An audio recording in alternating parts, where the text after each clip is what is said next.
పడిపోతున్నా.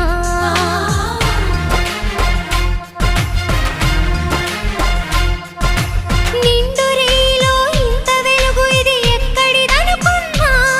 నువ్వు వస్తున్నావుగా ఇది నీ మహిమని ఇప్పుడే కనుగొన్నా. నీతో శ్రావణ మాసం తీసుకురా మన కోసం.